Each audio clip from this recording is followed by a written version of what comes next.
خواهری پرسیدن من زن هستم، آیا می توانم همراه بچه اپی شوهرم یک جا تراویح بخوانم؟ البته در وجودی شوهرم. مقصد از بچه اپی شوهر یعنی بچه خواهر بزرگی شوهرش. بلی خواهر محترم، اشکال نداره، البته به شرطی ازی که حجاب شرعی را رعایت کنید و حتما باید محرمتان همراهتان بوده باشه، برابر شوهرتان است، برادرتان است، یکی از محارمتان، چون بچه اپی شوهرت یعنی خواهری شوهرت به شما محرمیت ندارد.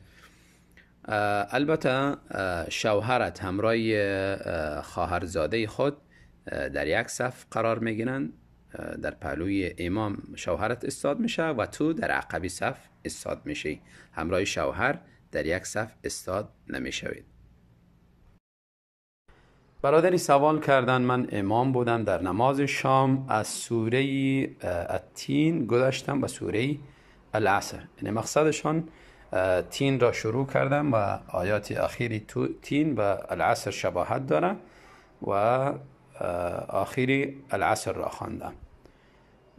حکم نماز ما چی است؟ برادری محترم، نمازتان صحیح است، درست است، اعاده بالایتان نمیآید و نه سجده سهو. الله تعالی قبول کنه. برادری پرسیدن در حالت سجده آیا می توانم دعاهایی که در قرآن آمده آن را بخوانم؟ بله، کدام مشکلی نداره، می توانید دعاهای قرآنی را در سجده و رکوع بخوانید.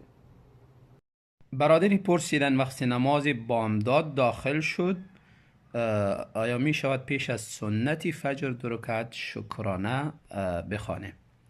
برادر محترم، بعد از اینکه فجر صادق یعنی وقتی نماز فجر بامداد داخل شد دیگر به جز سنتی فجر دیگر هیچ نمازی نیست، انسان با 2 رکعت سنتی فجر اکتفا کند بس است.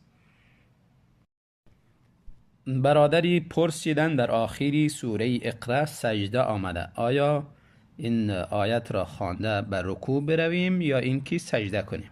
برادری محترم، هر دو اشکالی نداره، هر دو جایز است. اگر نیت سجده دارید سجده بکنید و بعد از او سوره انا انزلنا را خوانده به رکوع بروید. اگر نیت سجده ندارید درست است که آیت خوانده به رکوع بروید و اگر سجده نکردید نماز را فاسد نمیکنه. سجده تلاوت سنت است، نه واجب. برادری پرسیدن قضایی نماز بامداد را چگونه خوانده می شود؟ قضایی مانند دیگر نمازها، اگر در خواب رفتی از خواب بیدار شدی میخوانی، فراموش کردی همچنان در یاد آوردی میخوانی.